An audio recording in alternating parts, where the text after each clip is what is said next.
Hi, everybody. I did a speech last year here. Did anybody see that? Well, that's pretty good. Yeah, last year after I did the speech here and the material started floating around, and some of it's on YouTube, on the internet, things you'll actually find the videos, I started getting some phone calls from data recovery companies and other data recovery people who were a little pissed off, to say the least. They're like, hey dude, this is trade secrets, you're like ruining our industry, and all the stuff that's you're telling people to help them recover their disk is just going to hurt us as a whole. And I made it pretty clear to them that the whole point was that if your data is worth, say, more than anywhere between $600 and $1,000, and you wanted to do something with it, you should send that off to a professional company, because there's a good chance you're going to mess it up, especially if this is the first time that you're doing something. And then the second point that I tried to make to them is that most of the stuff that people are doing is they're not going to spend $2,000 to try to get their data back. So I want to try to help them do their own recoveries and actually get somewhere. And I've had a lot of good response from people who've actually done this. So in response to their request for me not to ever do any more material, I'm here with bigger and better and more advanced stuff, and I'm actually going to follow a theme this time. So, thank you. So let's make sure this is going to work.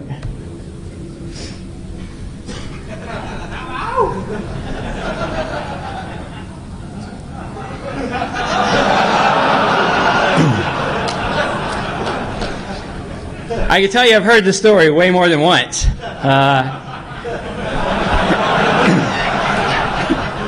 So this is the most common question that I get. So I'm going to try to take two of the most common questions that I've gotten since I did all the presentation stuff last year. I'm not really going to duplicate, but maybe 5% of what I did last year. So the videos are out there. If you go to myharddrivedied.com, they're actually published. I have a ToraCon, DEF CON one up there. They're a little bit different, and there's more material. And I'm only going to duplicate about 5% here because it pertains to this particular problem. And then the second question that I had all the time was about multi-platters. Last year I said you can't do a recovery with a single platter. I meant you as a general audience just without any special tools, because my whole presentation is about not having to have special tools, except for this one thing where it actually has to do with a multi-platter. So I'm going to go into that. But this is a common problem that I get a question for, is what is that clicking noise?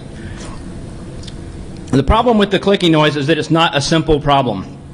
It actually is based on 4 different types of problems that all have the same effect. So let's go through those. Basically what we're going to be talking about here is going to be the area that says the actuator arm, where the area of the head actuator arm, and then down through the logic board. So we're going to be focusing on how that is affected and what happens, and there's an item on there that's called the preamp. So I'm going to go through those pieces. The very first thing that happens when you power on your hard drive is that the hard drive has to do like a self-check. It actually checks to make sure all of its electronics are there, that all the pieces are functioning properly before it actually proceeds to do anything else. Once that has successfully completed, it will go ahead and say, hey, I want to spin up the motor. And the spindle will start to spin. The motor spinning is a very important process for the heads, because the motor spinning is what causes what's called an air bearing. The air bearing causes the head to float, and that's what actually allows you to move your head over the platter. But it does one other thing, which is on the left there, blinking in red, you'll see that there's a locking pin there. It's actually just a little piece of plastic that just teeters out of the way when the airflow is strong enough to push it. So once the platter starts to spin up, it'll move that out of the way, which unlocks the arm so that it can move over the platter. So as soon as it starts to do that, it will start to unmount the head once the head has an OK. And then it causes it to fly over the platter. So this is what's going to keep that going. Then the head actually has to go and read what's called the servo timing.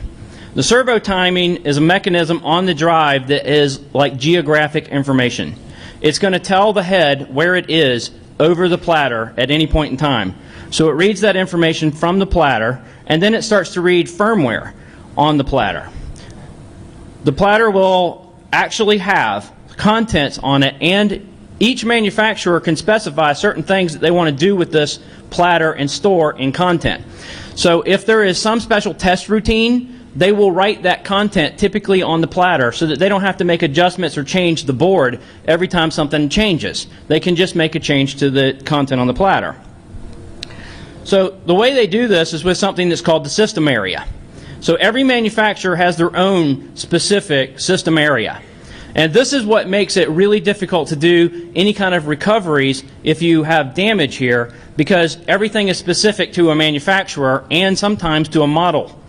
So in order to repair this, you've got to imagine that it's kind of like getting a firmware update for your board. It's like they're all specific. They're all going to be individual, and they're all going to be even more specific by model. But most of you have heard that you have maintenance tracks or negative cylinders on your drive, and they typically are numbered negatively. So you will have a 0 track will start where your data is, and everything else before that is actually a negative number, and they can have a ton of negative tracks, but typically you're looking at something in the range of like 20 negative tracks. This is the type of content that's in the SA area. Now, in the data recovery world, this is called a UBA block, and that's utility block addressing. And each one of the UBA blocks is a module. So smart data, most of you know what that is. There's actually a spot on the platter in that negative area where it can store the smart data.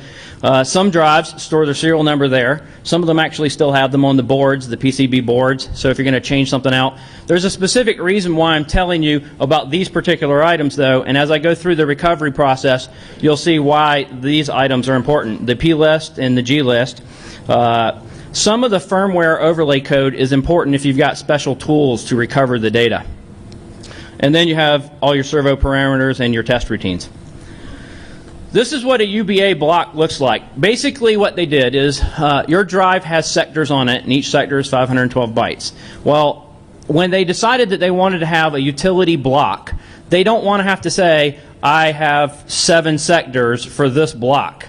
So they came up with what they call the UBA block. And so the UBA block is where they define that now in a table, and they say, on this drive, for your bad block list, maybe I have 3 sectors. And for this one, for the drive ID, I only have 2 sectors. And the manufacturer can change this at will, and then they don't have to change any of their code to read what is happening on the drive. They just change the size of the UBA block. So it makes it a little bit easier for them, and you can actually address the UBA blocks using certain special equipment that says, I want to go read what the bad block list table is, and pull that up. This is just an example. This doesn't mean that it's written in stone and everybody's is different and every drive is different. So the system area has this thing that's called the P list and the G list. Most people know that they have a bad block list. The thing is that you have more than one bad block list. You have 2 bad block lists. There's a really important reason that you need to know that you have these 2 bad block lists. And again, when I get to the data recovery section, I'll show you how to do what's called a live PCB swap. And if you have this loaded, you'll have to know that it has changed and what to do about it. So the P list is the primary list. When they manufactured the hard drive, they scanned it, formatted it, did a number of different things to the drive to test it, and everything that came up as a bad block, they went ahead and put in this list. So the primary list is a permanent list. It doesn't change. You don't normally erase it. There are special tools that you can use to erase it. And then the G list is the bad block list that you know of that's called the grown list. And that's where all the sectors that have problems while you're reading and writing to your drive are written to. And that can actually be cleared. You can do a number of different things with that, or test and add to the list. The problem is that if a drive head has not read and written to a particular sector in a long time, the environmental aspects of that disk can change, and a sector can go bad. And it won't be added to the bad block list. You'll actually get like, my hard drive doesn't boot. It just dies. And you'll have a number of different problems, and those are the kind of things where with doing different ways of recovery, you can actually get those sectors back or rebuild those sectors.